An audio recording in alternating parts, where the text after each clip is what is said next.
Et donc, moi, j'aimerais savoir, déjà, toi, si tu peux nous raconter comment tu t'es intéressée à l'ANC et puis nous expliquer le fonctionnement du cerveau, donc justement peut-être en lien avec ce que enfin, parce que moi j'ai découvert au départ l'ANC juste pour essayer de mieux comprendre en fait les personnes pour lesquelles on devait inventer de nouvelles solutions, en me disant ça nous permettra d'aller plus loin dans la compréhension de leurs besoins pour y apporter des réponses plus pertinentes. Et en fait, j'ai découvert aussi que l'ANC permettait de comprendre cette bascule en fait, et de mieux comprendre la manière même dont les designers pensent et ce mode de pensée qu'on a tous intérêt à développer et que je rapproche du mode adaptatif par rapport au mode automatique dans lequel on est par défaut. Voilà. Donc, j'ai envie que tu me parles un petit peu de ton parcours et puis que tu me donnes ton éclairage par rapport à ce mode de pensée adaptatif et comment il peut nous aider à mieux appréhender nos problèmes et trouver une meilleure solution et comment on peut le développer aussi. Avec plaisir, Aurélie. Et donc, peut-être un court moment sur moi-même. Donc, j'ai créé une quinzaine d'entreprises dans ma vie, dès l'âge de 27 ans, avec un besoin, malgré tout, depuis l'âge de 25 ans, de bien me comprendre moi-même. Donc, j'ai fait tout un travail sur moi, de développement personnel, d'évolution. Et tout en créant des petites entreprises au début, puis des plus grosses, puis des très grosses.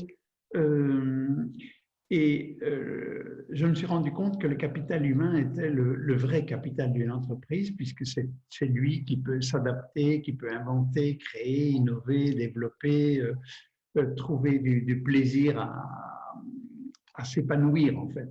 Et donc, c'était un de mes sujets principaux d'orientation. Et donc, tout en gérant mes entreprises, j'ai continué à faire du développement personnel de manière à comprendre comment on fonctionne, puisque au départ, on s'imagine toujours que tout le monde pense comme nous et qu'on ne comprend pas que les gens ne pensent pas comme nous.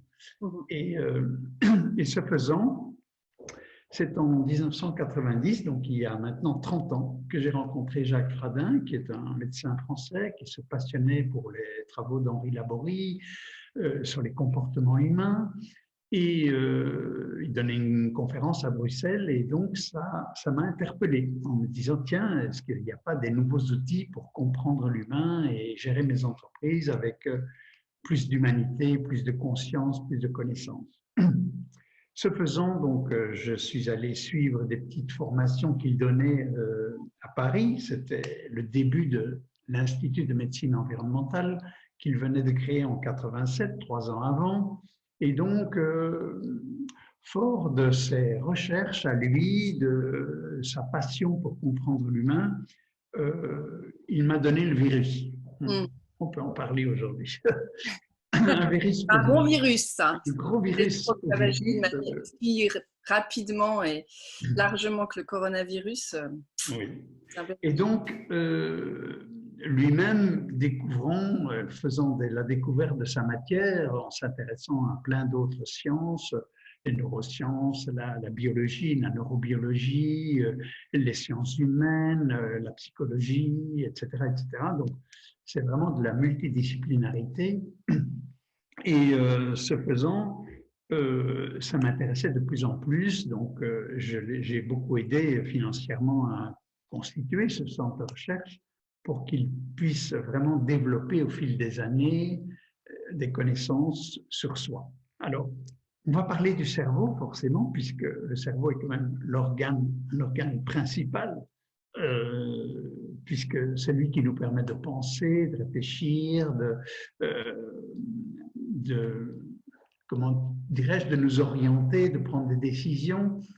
Et cet organe a été le centre de ces recherches, non pas simplement sur le plan médical, non, c'est plutôt sur le plan décisionnel. Comment prenons-nous des décisions, comment prenons-nous, voilà, comment est-ce qu'on interprète les choses, comment est-ce qu'on comprend, comment est-ce qu'on apprend. Et tout cela était au centre de ses recherches. Et donc, au fil des années, tout en créant des entreprises, en introduisant de façon homéopathique ces connaissances dans les entreprises, j'ai moi-même, donc, petit à petit, incorporé pour moi d'abord ces connaissances sur la connaissance de soi. Connaissance de soi, connaissance de notre fonctionnement, notre façon de décider, nos erreurs, nos biais cognitifs, je vais en parler forcément, puisque on prend grosso modo 5-6 millions, 5-6 000 décisions par jour, pardon, et ces décisions peuvent être très automatiques, heureusement d'ailleurs, hein, ça nous permet de conduire sans devoir réfléchir, ça nous permet de faire plein de choses dans la vie de façon très évidente à partir des connaissances que nous avons. Mais dans un monde de plus en plus complexe, comme on le connaît aujourd'hui, qui change, qui évolue, où des connaissances se multiplient à une vitesse colossale, comment pouvons-nous nous en inspirer? Comment pouvons-nous prendre des décisions face à l'inconnu, face à la non-maîtrise, face à la nouveauté, tout en restant serein? Parce que la sérénité est une vraie voie pour permettre de prendre les décisions adaptées aux situations qui souvent sont complexes et nouvelles. Et c'est là que, pour introduire un peu le sujet, on peut parler de notre cerveau à 4 centres de décision, on pourrait dire.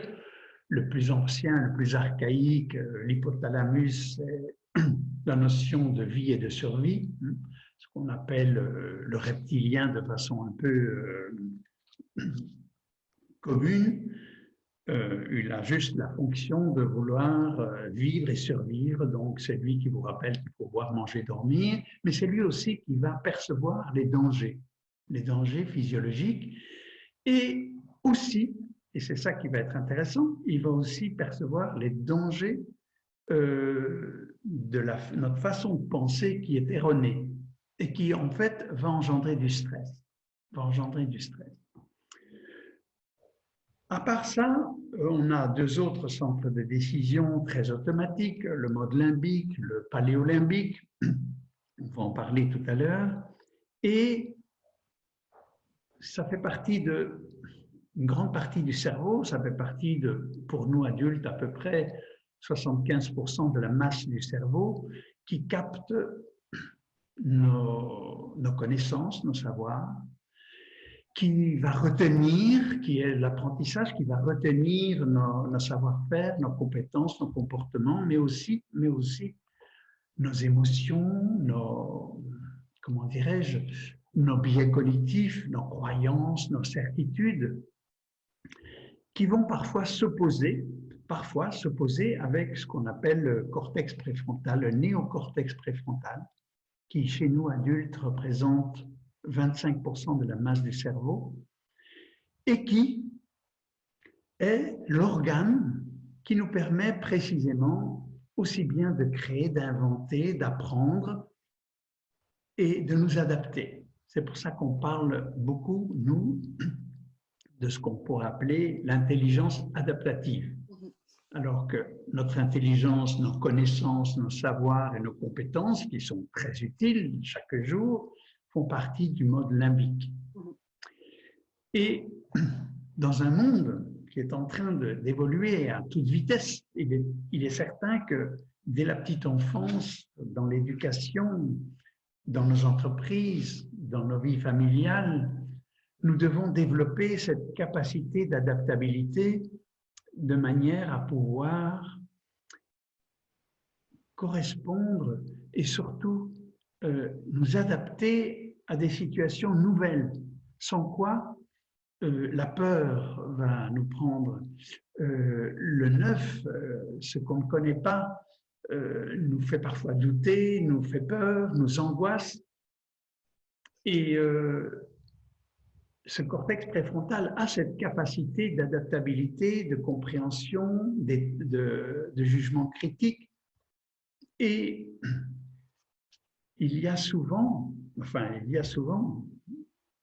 dans notre vie courante des conflits entre l'arrière et l'avant, des conflits entre ce qu'on sait, ce qu'on connaît, ce qu'on croit posséder, ce dont on est certain, malgré nos biais cognitifs, qui est en conflit avec le cortex préfrontal, qui est cette capacité que nous avons d'esprit critique, de curiosité, d'ouverture, de nuance, de prise de recul.